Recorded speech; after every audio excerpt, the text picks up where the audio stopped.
inverse design on substrate heterogeneities. This means how the chemical composition of the surface affects droplet transport. So via the inverse design, we are trying to control how droplets move throughout these surfaces. So this work is done in collaboration with Dr. Andreas Zemu, who is also in the room, and Dr. Nigos Sava. So if anyone saw the talk of Andreas yesterday, there is some overlap, but it is to be expected. So first of all, I would like to begin with the outline. I will start with a small introduction related to what's the motivation behind looking into controlling how droplets move. And then I'm going to speak about some general introduction properties related to wetting hydrodynamics. I'll present an overview of the main numerical methods we are using, and then I'll focus on the reduced order model we have developed, which is data-driven. That will subsequently be used for inverse design applications in an optimization framework, and I will finish off with some conclusions. So starting with the motivation, a main motivator for studying how droplets transport is water harvesting.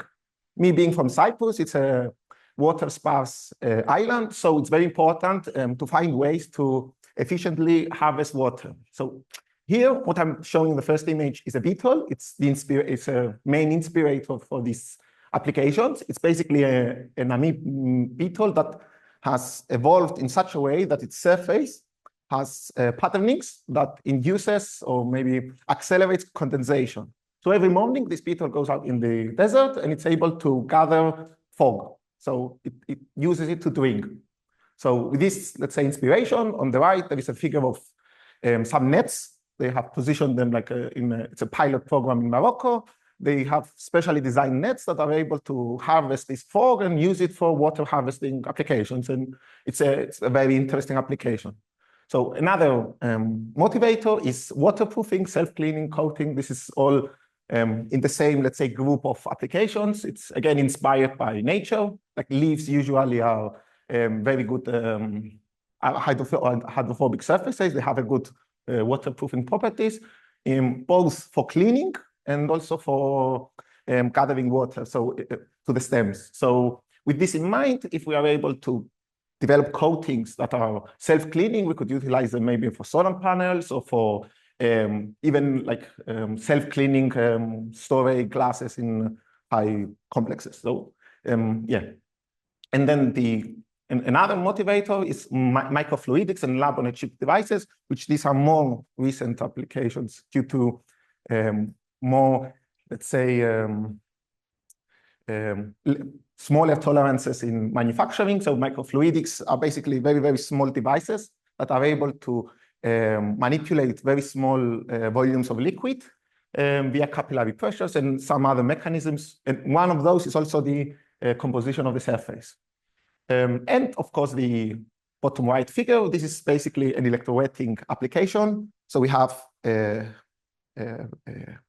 plate which has electrodes on it, and based on how you charge the electrode, you are able to move these droplets and either merge them, split them, mix them, and it's a very efficient way to kind of actively manipulate this and control these small liquid volumes. So with this, let's see a bit more into the main, let's say, focus of wetting hydrodynamics. So here we have a droplet on a heterogeneous surface. It's moving, and supposedly assume that it's moving. If we look at the cross-section of the droplet, what we see is basically the solid surface, an interface between the ambient fluid, and which could be anything. It doesn't have to be air, and a liquid inside the droplet. So this is, let's say, a zoom of a scale of millimeters. So what's interesting here is this point here, where it's the merging point of the solid, the liquid, and the ambient fluid. So in wetting hydrodynamics, we are dealing with contact lines, which is that point there, that are moving. However, in, let's say, a well-known CFD boundary condition we're using on the solid is the no-slip condition. So here, if we're having the no-slip condition, this is it's not able to move. So we're having something like a singularity.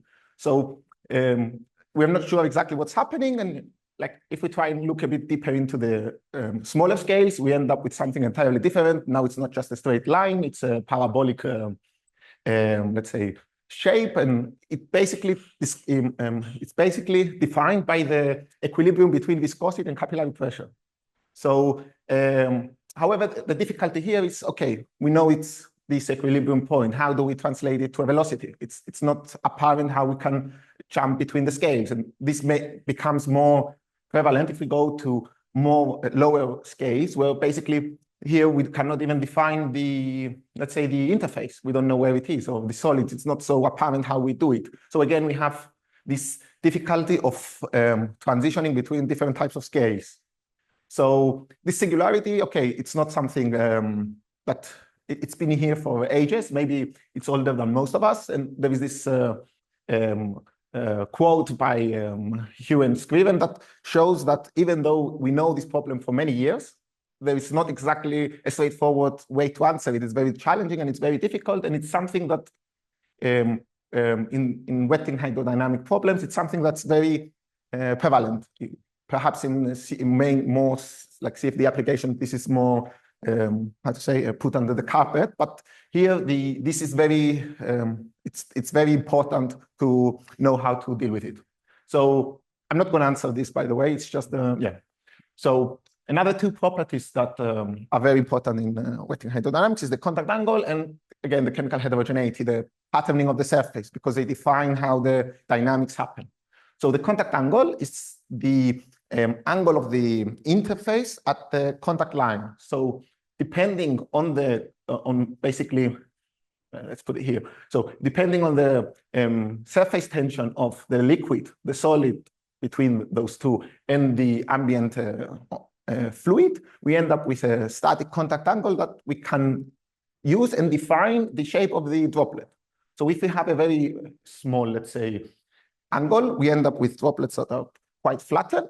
Whereas if it becomes bigger and bigger and bigger, the droplet curves up and becomes like a circle. So this kind of translates from hydrophilic to hydrophobic. And the idea for the inverse design is to manipulate basically this surface tension here to change the angle and allow for breaking the equilibrium of this shape based on this angle and move it. So we end up with let's say, an idea of a flow path of idea of changing the composition of the chemical composition of the surface, changes the angle. By changing the angle, we break this equilibrium, and by breaking the equilibrium, we are able to move the droplet. So the inverse design problem, now we are able to make the question we want to make is, how could we change this to move a droplet from point A to point B? So this is the, let's say, the overarching question we want to answer. So with this, I'll just go on talking about an overview of the main numerical methods we're using here and how we want to use reduced order models to achieve, let's say, inverse design. So this is the main idea. So here, the full model, or let's say the most descriptive, is the two-phase Navier-Stokes equations, where we add also the surface tension because it's very important for us what's happening on the interface as well. So we have the continuity equation, we have the momentum conservation with the surface tension term here, and then we have a color function, an advection equation, basically, which shows us if it's liquid and if it's vapor.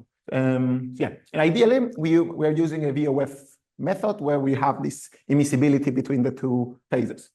So, okay, this is all kind of not known, but typical, traditional. The only intricacy with wetting hydrodynamics is, since we're having droplets on a solid surface, we introduce the contact angle I've mentioned before via a boundary condition, and this basically imposes a boundary condition on the VOF, let's say, on the interface reconstruction, so that we establish the desired angle. So by changing the boundary condition, we can have a solid that's more hydrophilic, more hydrophobic, depending on what we're wanting, or we could even have a profile. So this is very good.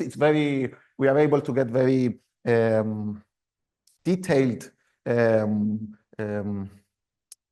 let's say, metrics. We are able to use it to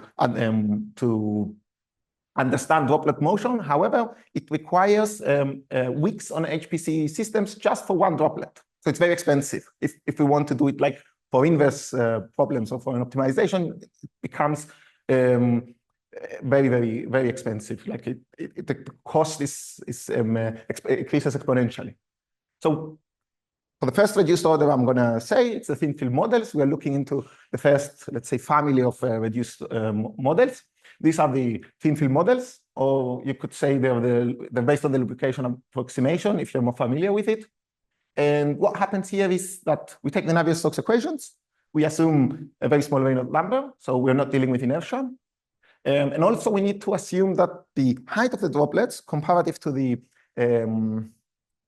surface or the computational domain is very small. So we have this disparity of scales. It allows us to do some approximations and some cancellations of some Navier-Stokes equations. And eventually, we end up with a single PDE, which describes the height of the droplet. So we end up having a pseudo 3D simulation instead of a full 3-dimensional. Of course, this disparity of scales ends up making the thin film approximation only applicable for small contact lines. And again, here, we need to somehow treat this contact angle, contact line singularity. So to do so, there are two variations. They're basically almost the same. There are very small differences between the two. You either assume that there is a very, very thin layer of liquid everywhere, so you do not have fully dried regions. So basically, the contact line doesn't really exist, but you somehow model the effects of it into the solver, or you assume heuristically that this contact line moves by a small slip velocity. So the differences between the two are trivial. I mean, in most cases, you are able to have the same dynamics, obtain the same dynamics, and they work the same. This is the main. So if you choose the first or the second, it's mostly numerical issues you're facing on how to deal with, let's say, the boundary condition on the one and how you incorporating the let's say dynamics near the contact line on the latter. So this is a good model. It's a reduced order model, very nice. However, the cost, even though we reduce it to days for single droplets, it's still expensive. So we're still not so happy about it. But it's a good cheap way to create our, let's say, data set that we're going to use eventually for the data-driven model, which I haven't talked about yet. Okay, so then we're looking into an asymptotic-based model. This is another reduced order model. This is very cheap. It's been around for a very long time. We know it has been very, very well studied. It's very cheap, but it just describes the normal velocity at the contact line. So we are able to take the Navier-Stokes equations, do some curious, peculiar math. I'm not even the guy to explain it, but the idea is we eliminate the non-dominant contributions, and we end up with a single, not even it's an equation that the only challenge is to calculate this angle numerically. We chose to do it with a spectral boundary integral method, but it doesn't mean anything. You could do it however you would like. So this model is very good, but it only gives us details regarding near the contact line. We don't know what, like, it doesn't account for the shape of the droplet. It doesn't really put it into the model, so it's not able to capture it. So it's very fast. We can do it on a laptop in several minutes. It's fast, but it's quantitative. It's not really accurate. It gives you just the main idea. So the idea now becomes to kind of use this model that we know that it's imperfect, add some machine learning method, a data-driven approach, and try to incorporate all of these contributions that were neglected during the derivation of the, let's say, this asymptotic model, where they kind of use all of this weird math to get the dominant contributions. So in some sense, the data-driven model is there to calculate or approximate what we left out during the derivation of the low fidelity model. So here, I'm just giving it as a mathematically, just to visualize. This is what we showed before, and that we have a term here that we heuristically add in such way and this is supposed to be obtained by the data-driven model. So we couple the two together, and we do not know exactly how to compute it, but we know what it depends on. We know that it depends on the where the contact line is, or the velocity of what we are computing with the Lacy's model, the heterogeneity at that point, but we do not know exactly how to calculate it. And based on this, we try to calculate it through this data-driven approach. So if you've been also to Andreas's talk yesterday, I'm not going to talk a lot about the model. I'm just going to very briefly explain it. It's a Fourier neural operator. We use this because the contact lines are closed shapes. So this periodicity, it's very suitable for Fourier neural operators. And since we're using a spectral method, these methods use Fourier space, and these operators basically obtain the data, put them in a Fourier space, and try to do the training and the learning basically in the Fourier space. So it has this very good analogy with the numerical solver we're using. So we are very happy to, well, we are thinking that this will also help with the data-driven approach. So if we train this, here we train it with the thin film approximation. So we try to use it, we train it with the cheap way. Maybe it's not applicable to everything, but we have it as a proof of concept to see if it works on the thin film data. It more or less would work also on more more detailed data sets. So if we train it, we are able to compute the normal velocity of the contact line, again, in minutes, because let's say using the data-driven model is very cheap. We just give it some details in, and it's very easy to compute it after the training. So here we end up with a model that, if it's accurate enough, it's ideal for inverse design, because we can solve our problem multiple times in a very little time frame. So with this, the next thing is to try and validate and see if it's accurate enough. So here I just show some validation examples. So what we are seeing here is the blue space. This blue, let's say, filling is the simulation of the first reduced order model, which is the thin film model. And it's what we used to generate the data. And the orange lines are the lines we obtained from the data-driven asymptotic model. So at each example on the background, it's the heterogeneity, the profile, the contact angle we are using to define hydrophilic and hydrophobic regions.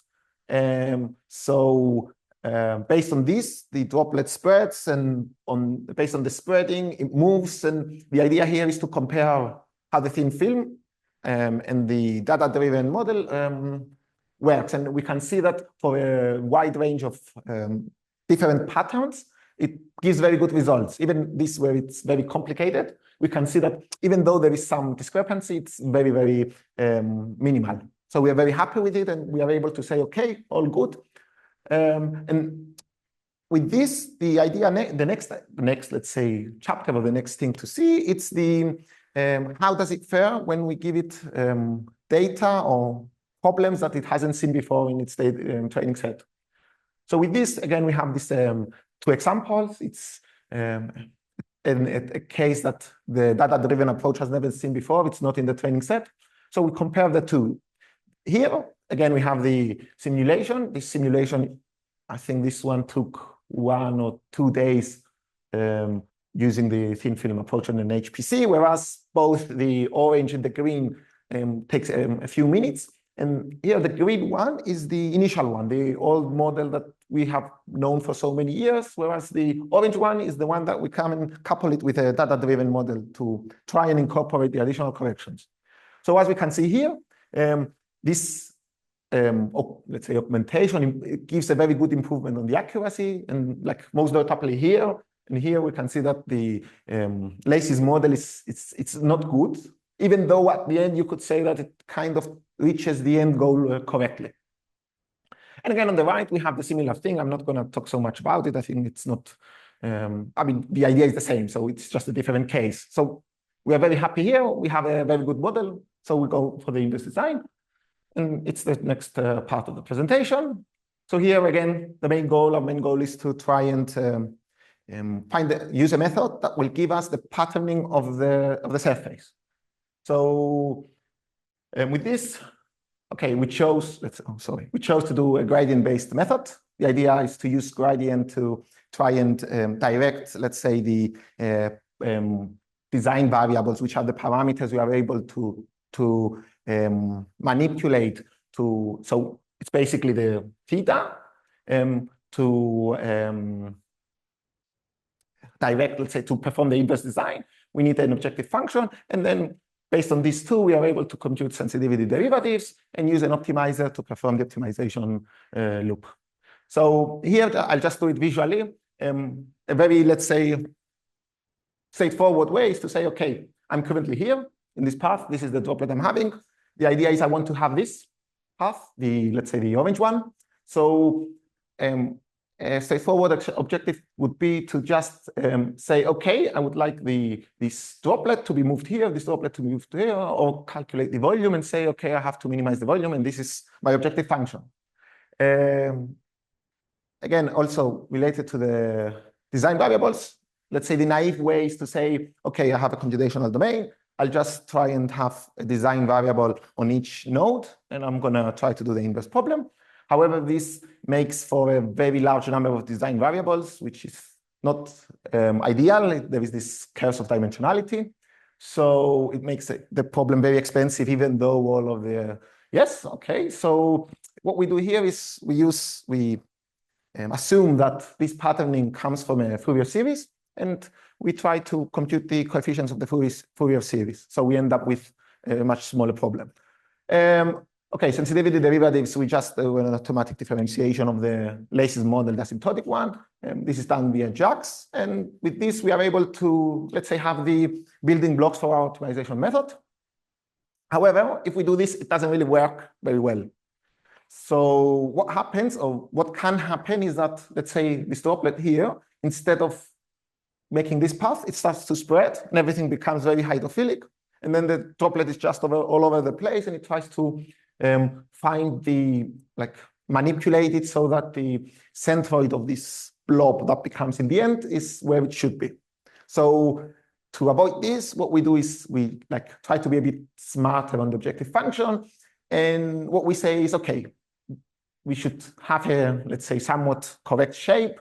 It should reach the end of the point. And so in the end, the objective function, instead of just minimizing the area, is to it's a linear combination of this based on some weights. So the weights indicate how important they are in our optimization method. So with this, we have everything done. So let's go and see the first example. So here, what I'm showing, it's like a simulation we've done just to use it as the target path. So we take these contact lines from here, and we use them, these coordinates, as let's say, the target path for the optimization problem. And I'm just showing here the patterning of the surface we've used. So here we have something hydrophobic. That's why also the droplet is small. And over there, it's more hydrophilic. So the droplet tends to go based on the gradient, from a straight line towards this path, let's say. So if we try and use this target path into our optimization, the inverse design problem, what we get is something like this, where this is the, let's say, the design variables we're using. So it's the Fourier, how might I say? It's the contact angles after computed by the coefficients of the Fourier series. So as you can see here, first of all, what we should note is that the target paths are accurately captured. It's accurate enough, and we are able to move the droplet into the correct path. However, a very immediate observation, I think, is that okay, this patterning we end up with is very different than the initial one, which is this one here. So what's happening? Well, okay, it's an optimization. It's not necessary to have the same solution. And of course, since our design variables are obtained by a Fourier series, we are expected to see something that it's obtainable by a Fourier series. So we are very happy with it. That's the main, sorry. That's the main thing we are getting from here, that the thing works, especially for straight lines. And overall, we can see that this thing we are able to do it in several hours because we need to solve multiple times the forward problem. So, okay, this is a very simple example. We go to a bit more complicated. Again, the same thing. We try to turn and curve the droplet. And with this, again, we obtain the paths. You can see the patterning here. And again, if we do the optimization, we end up with, this is the objective function, by the way. It's this combination of retaining the shape and reaching the destination. And again, we can see here that we are able to curve the droplet in somewhat easily, because again, we can do it in a few hours. Okay, and again, here we can see that the heterogeneity pattern is different. Of course, we could use some additional, let's say, instead of using a Fourier series, use a different, let's say, a polynomial, let's say, combination where we could try and find the coefficients that maybe would be more manufacturable. But at this point, this proof of concept shows that we are able to perform inverse design and try to track a path and control droplets moving in space. So with this, I just want to give some conclusions. I think the main takeaway points here is that we are able, first of all, to use a data-driven model to augment a baseline model and obtain results in the same day, so in a matter of few hours, whereas with other reduced order models, we would take a day just to do the simulation, which is very good. We can use different training sets. And of course, maybe the most important one, I think it's that we show a data-driven approach that can be used to increase the accuracy of a, let's say, well-known model that has been long in the literature. And maybe it's not perfect, we know it, but if we go and train a data set on it, we are able to, let's say, eliminate its inaccuracies, which it doesn't have to be related to droplets. It could be anything. If we have an empirical model and we have enough data, using a data-driven approach to train these corrections that are missing, I think it's a very important finding of this work. And with this, I would like just to acknowledge the funders. It's the Center of Excellent Race and the CIMEA project. These are both Horizon 2021s. Thank you very much. Thank you.